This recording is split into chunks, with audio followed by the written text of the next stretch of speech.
Welcome back to another episode of Tuesday's Tips. I'm Jeremy Bailey, your Flying Realtor. Today is week 4 in our 10-week mini-series for the top 10 things you should do when you're selling a home or when you're buying a home. Let's jump on over to the studio where we have Suzanne Caldera from Guaranteed Rate Mortgage with us. All right, thank you, Suzanne, for being here in the studio again with us. Today we're on week 4 of the top 10 tips if you're thinking about selling your home or buying your home. So today on the seller side, we want to focus on your pets and any smells that may come with them. You may have the most adorable dog in the world, the cutest cat in the world, but not everyone is a dog person and not everyone is a cat person. So we don't want litter boxes and dog bowls and things like that lying around. We want to conceal them and move them out of sight. Also, you should ask your agent or a neutral third party to come in and ask if there are any weird pet smells in the house. As a homeowner, these things can come upon slowly and they gradually get worse and worse and worse, and you may not even notice them or smell them. So pet smells are a huge deterrent when you're selling a home. Now, on the buyer side, I'm going to throw it over to Suzanne. And Suzanne, you let me know, what do you have for our week 4 tip for buyers? On the buyer side, this is for the seller/buyer when you're wearing both hats. And that is, can you get pre-approved without needing to sell your home? And few ways that you can do this.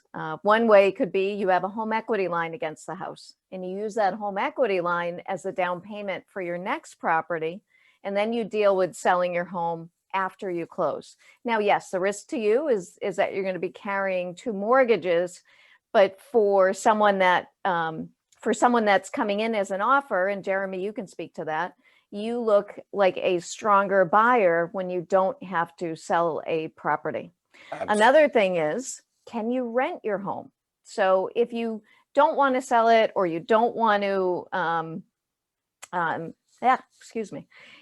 can you rent your home? So if you don't want to sell it, can you put a tenant in there for, say, maybe a 6-month or a year lease? Yes, the lender is going to need to see evidence of that. It has to be a true tenant that's going in there. It can't be any wink wink type of stuff. That type of lending doesn't exist anymore. But that's another way that you can buy a home while still having a property. Another way that some people don't know is, let's say that Jeremy's selling your house and that buyer that's buying your house has met all of their financing contingencies.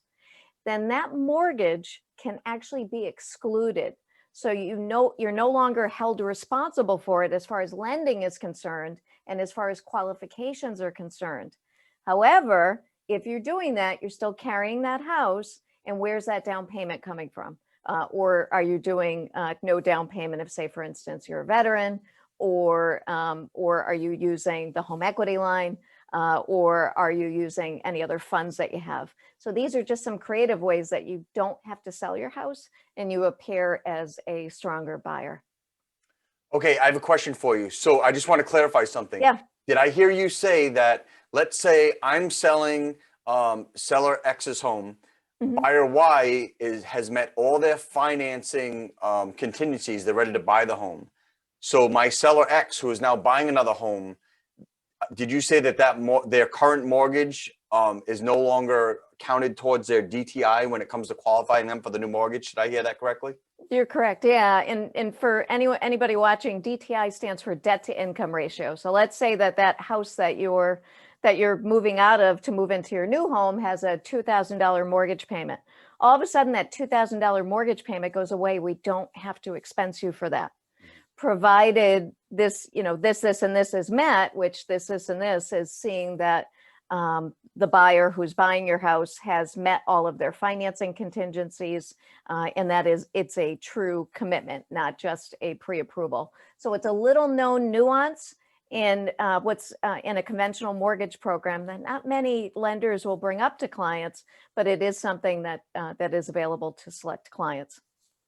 That's a great golden nugget. Well, they're all great little golden nuggets, but that was one that I hadn't heard before. So when you threw that out there, You know, you probably saw my eyes go up with my Jeremy thought bubble. Like, what? Wait, what did she just say? That sounds pretty cool to me.